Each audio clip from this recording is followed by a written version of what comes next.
जय हिंद साथियों, आप सभी का बहुत बहुत हार्दिक अभिनंदन। मैं रतमान सिंह यादव आप सभी का हार्दिक स्वागत करता हूं।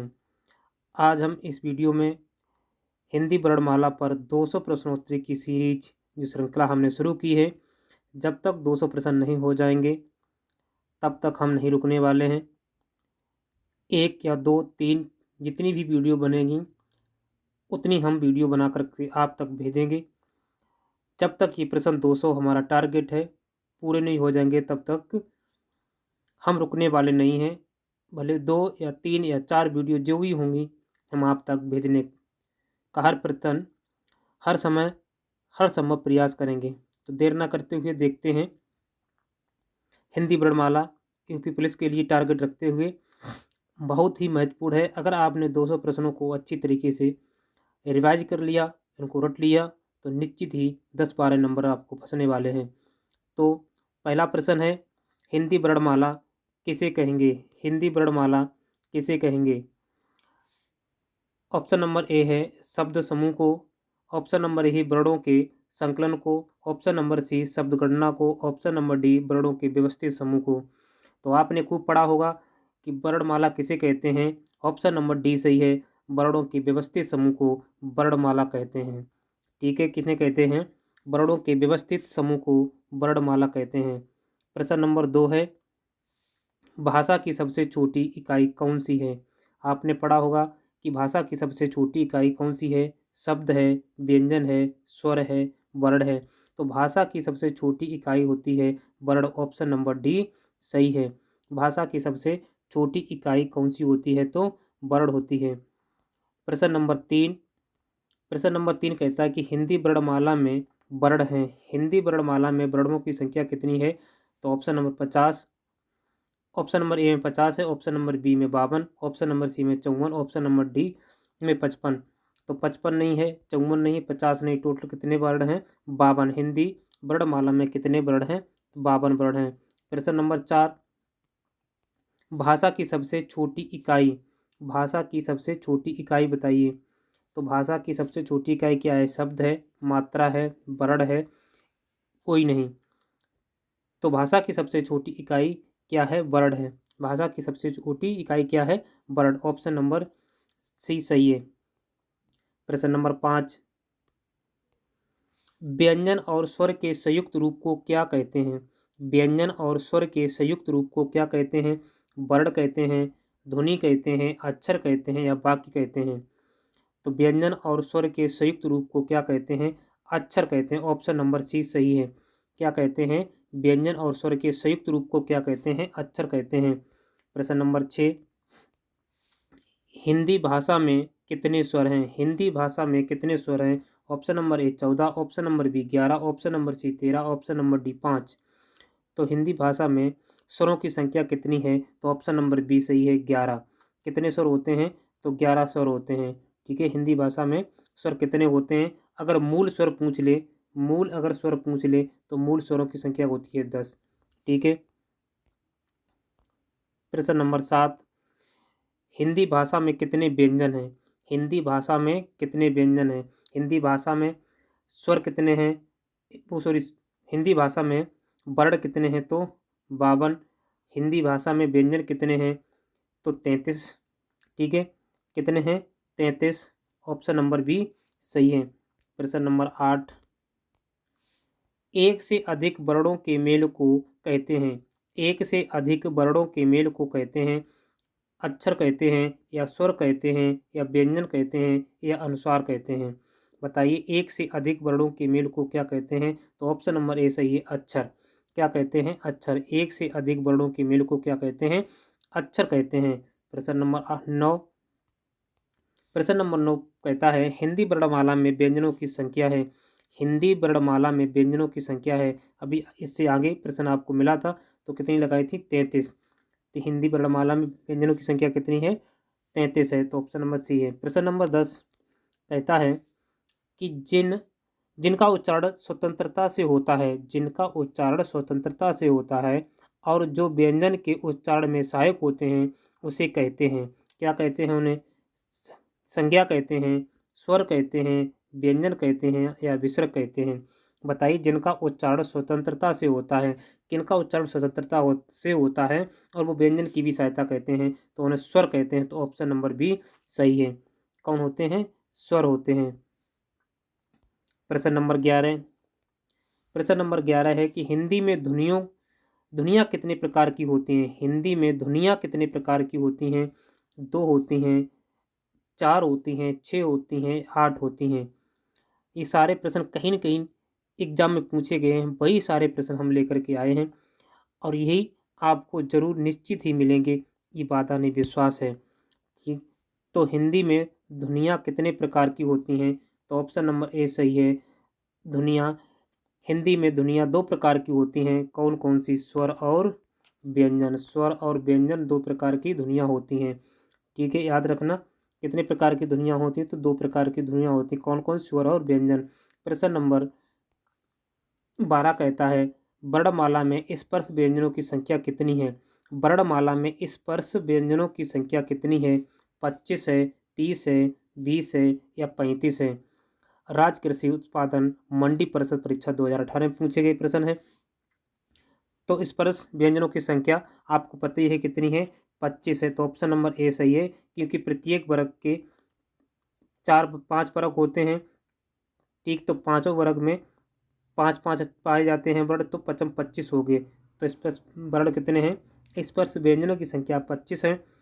अगला प्रश्न है प्रश्न नंबर 13। भाषा की सार्थक लघुत्तम इकाई किसे माना जाता है? भाषा की सार्थक लघुत्तम इकाई किसे माना जाता है? अब देखिए बात बदल गई। ये पूछा भाषा की सार्थक लघुत्तम इकाई, सबसे छोटी इकाई किसे माना जाता है? ठीक है, तो ऑप्शन नंबर ए है शब्द को, ऑप्शन नंबर बी है वर्ण को, ऑप्शन नंबर सी है अर्थ को, ऑप्शन नंबर डी है मात्रा को। तो भाषा की सार्थक लघुत्तम इकाई किसे माना जाता है? शब्द को। ऑप्शन नंबर ए सही है। शब्द जो है वह भाषा की लघुत्तम सार्थक इकाई है। ठीक है, अगर भाषा की सबसे छोटी ध्वनि या भाषा की कोई भी चीज़ पूछी जाती है संबंधित, तो ज़्यादातर किसे लगाते हैं? वर्ण को लगाते हैं। लेकिन ये पूछा है सार्थक अगर पूछा जाए तो शब्द को लगाएंगे। भाषा की इकाई किसे माना जाता है? तो वर्ण को कहा जाता है। ठीक है, और स्वर और अक्षर के संयुक्त रूप को क्या कहते हैं? अक्षर कहते हैं वर्ण से। ठीक है, प्रश्न नंबर 14 है। प्रश्न नंबर 14 लिपि चिन्हों के क्रमबद्ध समूह को क्या कहते हैं? लिपि चिन्हों के क्रमबद्ध समूह को क्या कहते हैं? अक्षर कहते हैं या वर्ण कहते हैं या वर्ण समूह कहते हैं या वर्णमाला होती है? लिपि चिन्हों के क्रमबद्ध समूह को क्या कहते हैं? तो ऑप्शन नंबर डी सही है, वर्णमाला। क्योंकि जिस लिपि की भाषा में चीज़ लिखी जाती हैं तो उन्हें क्या कहते हैं? वर्णमाला। और हिंदी की जो लिपि है वो कौन सी है? हिंदी की लिपि कौन सी है? देवनागरी लिपि है। ठीक है, हिंदी की लिपि कौन सी है? देवनागरी लिपि है। प्रश्न नंबर 15 वर्णों के समुदाय को क्या कहते हैं? वर्णों के समुदाय को क्या कहते हैं? वर्णमाला कहते हैं, सर्वनाम कहते हैं, अक्षर कहते हैं या क्रिया कहते हैं? बताइए वर्णों के समुदाय को क्या कहते हैं? तो ऑप्शन नंबर ए सही है, वर्णमाला। ठीक है, वर्णों के व्यवस्थित समूह को वर्णमाला कहते हैं, वर्णों के समुदाय को भी वर्णमाला कहते हैं। प्रश्न नंबर 16 है। प्रश्न नंबर 16 कहता है कि हिंदी भाषा में कुल व्यंजन हैं। अभी आपने कितनी बार ये रिपीट हो चुका है क्वेश्चन। ये बिहार पुलिस कांस्टेबल में पूछा गया 2017 में, हो सकता है यूपी में पूछी जाए।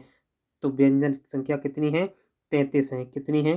33 संख्या है। हिंदी भाषा में कुल व्यंजन कितने हैं? 33। प्रश्न नंबर 17 आ गया। प्रश्न नंबर 17 कहता है शब्द की सबसे छोटी इकाई क्या कहलाती है? आ गया भाई बात, शब्द की सबसे छोटी इकाई क्या कहलाती है? भाषा की सार्थक लघुत्तम इकाई क्या थी? तो शब्द था। यहाँ पर क्या होगा? वर्ण होगा। ऑप्शन नंबर बी सही है। शब्द की सबसे छोटी इकाई क्या कहलाती है? तो वर्ण। प्रश्न नंबर 18 है। निम्न में दीर्घ स्वर है। निम्न में दीर्घ स्वर है। ई है, ई है, ए है या ऐ है? निम्न में दीर्घ स्वर कौन है? बताइए, जल्दी कमेंट बॉक्स में कमेंट करें आप कि निम्न में दीर्घ स्वर कौन सा है? तो ऑप्शन नंबर बी सही है, ये दीर्घ स्वर है। दीर्घ माने बड़ा। तो ई बड़ा है, इसीलिए ये दीर्घ स्वर है। अब सोच रहे होगे ऐ भी बड़ा है, तो ये नहीं, ये दो अक्षरों के वर्णों के मेल से मिलकर बना है, तो ये बड़ा नहीं है, ध्यान रखना है। इस प्रकार से आ जाए तो आपको ई ही लगाना है। यूपीएसएससी वीडियो एग्जाम 2018 में पूछा गया ये है। प्रश्न नंबर 19, निम्नलिखित में से कौन सा मूल दीर्घ स्वर नहीं है? निम्नलिखित में से कौन सा मूल दीर्घ स्वर नहीं है? बहुत ही अच्छा प्रश्न है, तो बताइए। आ है या ई है या ऊ है या ओ है, कौन मूल दीर्घ स्वर नहीं है? तो ऑप्शन नंबर डी सही है। ओ जो है ये दीर्घ स्वर नहीं है, मूल दीर्घ स्वर नहीं है। प्रश्न नंबर 20, प्रश्न नंबर 20 कहता है हिंदी भाषा में हर्ष स्वरों की संख्या कितनी है? हिंदी भाषा में ह्रस्व स्वरों की संख्या कितनी है? 11 है, 4 है, 7 है, 2 है। ह्रस्व स्वर पूछेंगे तो ह्रस्व स्वर आपको पता ही होगा कौन से हैं? आ, ई, उ और री। ये ह्रस्व स्वर हैं। तो कितनी संख्या होगी? 4। ह्रस्व स्वर की संख्या कितनी होगी? 4। प्रश्न नंबर 21, प्रश्न नंबर 21 कहता है निम्न में दीर्घ स्वर कौन सा है? निम्न में दीर्घ स्वर कौन सा है? बताइए, निम्न में दीर्घ स्वर कौन सा है? आ है, ओ है, ए है, ऐ है। दीर्घ स्वर पूछा है, तो ऑप्शन नंबर ए सही है। आ दीर्घ स्वर है। प्रश्न नंबर 22, किस स्वर के उच्चारण में दीर्घ स्वर से भी अधिक समय लगता है? किस स्वर के उच्चारण में दीर्घ स्वर से भी अधिक समय लगता है? अनुस्वार में लगता है, अनुनासिक में लगता है, ह्रस्व में लगता है या प्लुप्त में लगता है? जिससे दीर्घ स्वर से भी अधिक समय लगता है, तो दीर्घ स्वर से भी अधिक समय प्लुत स्वर में लगता है, तो ऑप्शन नंबर डी सही है। ठीक है, दीर्घ स्वर से भी अधिक समय किस में लगता है? प्लुत स्वर में लगता है, तो ऑप्शन नंबर डी सही है। प्रश्न नंबर 23, प्रश्न नंबर 23 कहता है प्लुत स्वर कौन सा है? इसमें प्लुत स्वर कौन सा है? ओम, उम, ओम, ओम। तो इसमें प्लुत स्वर कौन सा है? बताएं। प्लुत स्वर कौन सा है? तो ऑप्शन नंबर ए सही है, ओम। ये ओम जो शब्द है ये शुद्ध है और ये प्लुत स्वर में है। ठीक है। प्रश्न नंबर 24, हिंदी स्वरों का वर्गीकरण जब जीव के भाग के आधार पर किया जाता है तो निम्नलिखित में से कौन सा भेद इसके अंतर्गत नहीं आएगा? ठीक है, प्रश्न को दोबारा पढ़िए अच्छी तरीके से। हिंदी स्वरों का वर्गीकरण जब जीव के भाग के आधार पर किया जाता है तो निम्न में से कौन सा भेद नहीं आएगा? जीव के आधार पर स्वर 3 प्रकार के होते हैं। ठीक, पूछिए कितने प्रकार के होते हैं? तो 3 प्रकार से पूछ ले कि स्वरों जीव के आधार पर स्वरों को कितने भागों में बांटा गया? तो 3 में। तो इसमें क्या है? अग्र स्वर है या मध्य स्वर है या पच स्वर या विभ्रत स्वर, कौन सा नहीं आएगा? तो देखिए, अग्र स्वर होता है, मध्य स्वर होता है और पच स्वर होता है, लेकिन विभ्रत स्वर जीव के आधार पर नहीं होता। तो ऑप्शन नंबर डी सही है। ऑप्शन नंबर डी सही है, जो नहीं है बस वही सही है। प्रश्न नंबर 25, प्रश्न नंबर 25 है मध्य स्वर है। मध्य स्वर है, देखिए पच स्वर में कौन कौन स्वर आते हैं, मध्य में कौन कौन से आते हैं, इन सबको याद रखना है। ठीक है, तो मध्य में मात्र एक स्वर आता है, याद रखना, आ। छोटा आ जो है वो मध्य में आता है, तो ऑप्शन नंबर डी सही है। ऑप्शन नंबर डी सही है। केवल ये कहाँ आएगा? मध्य में। कहाँ आएगा? मध्य में। उसके बाद ई जो है ये कहाँ आएगी? ई जो है कहाँ आएगी? बताइए। ऊ कहाँ आएगा? बड़ी ई कहाँ आएगी? अग्र में आएगा या पश्चिम में आएगा? बताओ कहाँ आएगा? तो देखिए क्लियर कर दें, ऊ जो है वो कहाँ आएगा? ऊ जो है ये पश्चिम में आएगा, ई अग्र भाग में आएगी और ई भी भाग, ये दोनों कहाँ आएंगी? अग्र में। ये अग्र भाग से बोले जाती हैं और ये पश्च से। तो जितनी 3 काय हैं वो कैसे हैं? पश्च, और जितनी ई है वो कहाँ है? अग्र में। ठीक है। प्रश्न नंबर 26, प्रश्न नंबर 26 कहता है भाषा विज्ञान की दृष्टि से ऊ किस प्रकार स्वर है? भाषा विज्ञान की दृष्टि से ऊ किस प्रकार स्वर है? पश्च स्वर है, पश्च विभ्रत स्वर है, अग्र समृत स्वर है या अग्र विभ्रत स्वर है या पश्च समृत स्वर है? बताइए। ऊ जो है वो किस प्रकार का है? तो देखिए, ऊ तो पहली बात तो एक तो किस प्रकार से पश्च स्वर है, तो जो पश्च स्वर है और पच स्वर में किस प्रकार का है, वो भी है समृत स्वर। तो ऑप्शन नंबर ए नहीं सही, ऑप्शन नंबर बी भी नहीं सही, ऑप्शन नंबर सी भी नहीं, ऑप्शन नंबर डी सही होगा। पच और समृत स्वर होता है उ। प्रश्न नंबर 27, निम्नलिखित में से कौन सा स्वर समृत है? निम्नलिखित में से कौन सा स्वर समृत है? आ, औ, ई, ऐ समृत स्वर। तो ऑप्शन नंबर ई सही है, ई समृत स्वर है। ऑप्शन नंबर सी सही है, ई जो है वो समृत स्वर है। प्रश्न नंबर 28, प्रश्न नंबर 28 कहता है अर्ध विभ्रत स्वर है। अर्ध विभ्रत स्वर है, ऊ है, ऐ है, आ है, ए है। बताइए अर्ध विभ्रत स्वर है, तो ऑप्शन नंबर बी सही है, ऐ जो है अर्ध विभ्रत स्वर है। अर्ध विभ्रत स्वर कौन है? ऐ है। ऑप्शन नंबर बी सही है। प्रश्न नंबर 29, स्वर धुन के प्रकार हैं। स्वर धुन के प्रकार हैं दीर्घ स्वर, प्लुत स्वर, हर्ष स्वर, उपयुक्त तीनों। तो ऑप्शन नंबर डी सही है, ये तीनों हर्ष जो तीनों हैं वो स्वर के प्रकार हैं। दीर्घ स्वर होता है, प्लुत स्वर होता है और हर्ष स्वर होता है। स्वर कितने प्रकार के होते हैं? तो 3 प्रकार के होते हैं। ठीक है। प्रश्न नंबर 30, हिंदी की अग्र आवृत्ताकार समृत स्वर ध्वनि है। बताइए हिंदी की अग्र आवृत्ताकार समृत स्वर ध्वनि है। ऑप्शन नंबर ए में आ है, ऑप्शन नंबर बी में ई है, ऑप्शन नंबर सी में आ है, ऑप्शन नंबर डी में ए है। बताइए हिंदी का अग्र आवृत्ताकार समृत स्वर स्वर ध्वनि है। तो ऑप्शन नंबर बी सही है, ई। ई जो है अग्र स्वर है और आवृत्ताकार, इसके बोलने से ओंठ जो है वृत्तकार के नहीं होते हैं और ये समृद्ध ध्वनि भी है। प्रश्न नंबर 31, स्वरों के उच्चारण में लगने वाले समय को कहते हैं। स्वरों के उच्चारण में लगने वाले समय को कहते हैं मात्रा कहते हैं, अनुसार कहते हैं, हर्ष कहते हैं, प्लुत कहते हैं। तो जो स्वरों को बोलते हैं उनमें जो समय लगता है उन्हें क्या कहते हैं? मात्रा कहते हैं। एक मात्रिक, द्वि मात्रिक, ठीक है, और 3 मात्रिक। प्रश्न नंबर 32, मात्रा स्वर को क्या कहते हैं? मात्रा स्वर को क्या कहते हैं? वर्ण कहते हैं, रूप कहते हैं, शब्द कहते हैं, समरूप या ग्रेफीम कहते हैं। तो इस प्रश्न को आप जरूर निश्चित याद कर लें, ये जल्दी याद नहीं रहता है। तो मात्रा स्वरों को क्या कहते हैं? समरूप या ग्रेफीम। समरूप या ग्रेफीम, ऑप्शन नंबर बी सही है।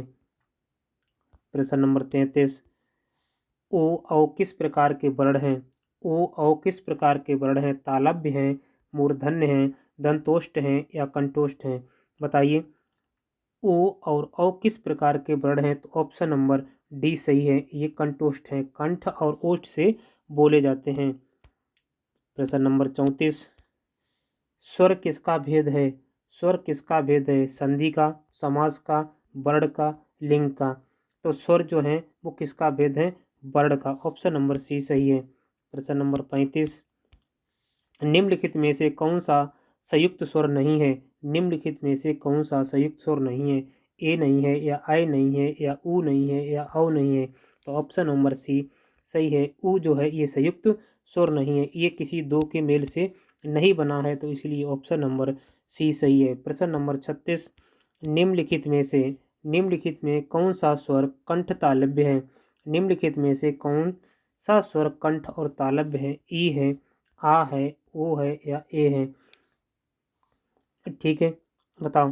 तो ई जो है ये तालव्य है, ओ कंठ है, औ कंठ ओष्ठ है, लेकिन एक ऐ है। ऑप्शन नंबर डी ए जो कंठ और तालु है। ठीक है, कंठ और तालव्य, तो ऑप्शन नंबर डी सही है। प्रश्न नंबर 37, निम्नलिखित में से कौन से शब्द में अनुनासिकता है? निम्नलिखित में से जो शब्द लिखे हैं इनमें से कौन से में अनुनासिकता है? संभव में, संभावना में, संभालना में या संभावित में?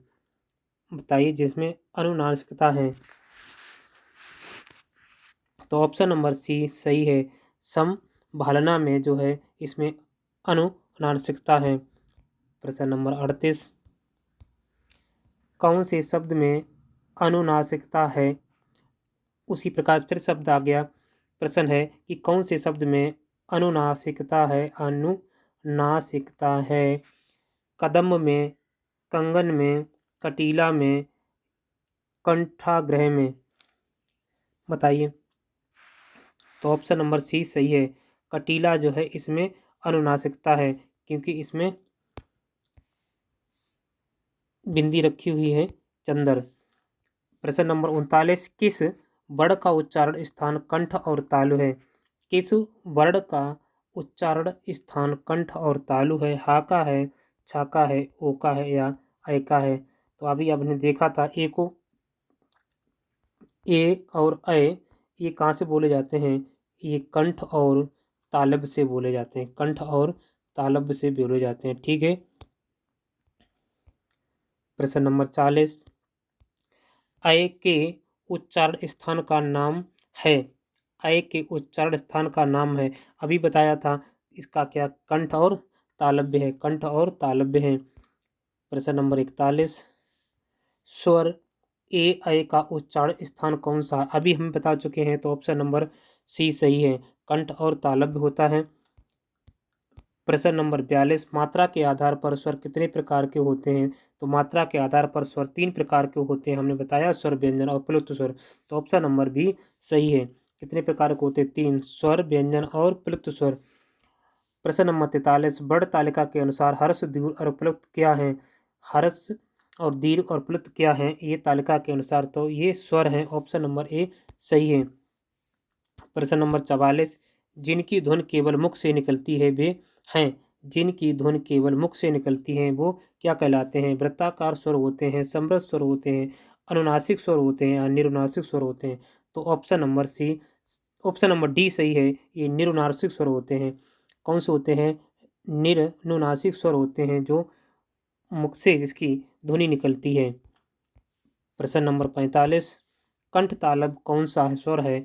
ऊ है या रा सा है या ऐ ए ऐ है या आ है?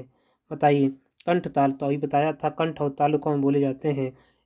ए और ऐ कंठ और तालु होते हैं। प्रश्न नंबर 46, ए और ऐ का उच्चारण स्थान बताइए।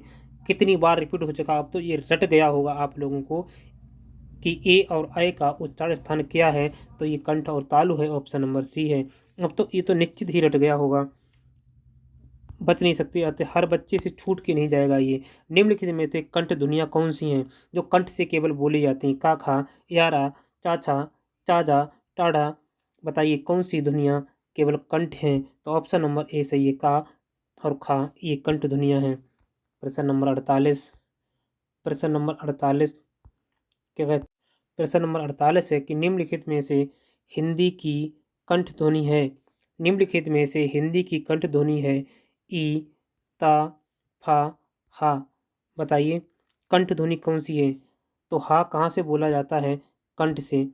हा का उच्चारण स्थान क्या है? कंठ है, तो ऑप्शन नंबर डी सही है। बोल देखिए और कंठ से उंगली लगाइए, अपने आप पता चल जाएगा। प्रश्न नंबर 39, प्रश्न नंबर 39 है, घा का उच्चारण स्थान कौन सा है? घा का उच्चारण स्थान कौन सा है? मूर्धा है, कंठ है, तालु है, दंती है? घा तो का, खा, गा, घा ये कहाँ आते हैं? जितने भी अकुह, अकुह नाम, अकुह विसर्जन नाम कंठा, तो अकुह विसर्जन नाम कंठा, तो घा कहाँ आता है? का में आता है, का वाले वर्ग में। तो इसकी धुन कौन सी हो जाएगी? ऑप्शन नंबर बी कंठ हो जाएगी। प्रश्न नंबर हमारा 50 और अंतिम प्रश्न है। 50 और अंतिम प्रश्न है कि निम्न में कंठ वर्ण है, निम्न में कंठ वर्ण कौन सा है? ई, या, सा, आ, हा, विसर्ग। तो अभी हमने बताया है अकुह विसर्जन नाम कंठा, अकुह विसर्जनीय नाम कंठा। तो आ और हा और उसके बाद विसर्ग ये कहाँ से बोले जाते हैं? कंठ से। अकुह विसर्जनीय नाम कंठा, तो ये कंठ से बोले जाते हैं। इस प्रकार से हमारे 50 प्रश्न इस वीडियो में पूरे हुए हैं। इस वीडियो को एक या दो बार आप देख लेंगे, निश्चित ये सारे प्रश्न आपको अच्छी तरीके से याद हो जाएंगे। मिलते हैं इसी आशा और उम्मीद के साथ अगले वीडियो में, तब तक के लिए जय हिंद, जय भारत।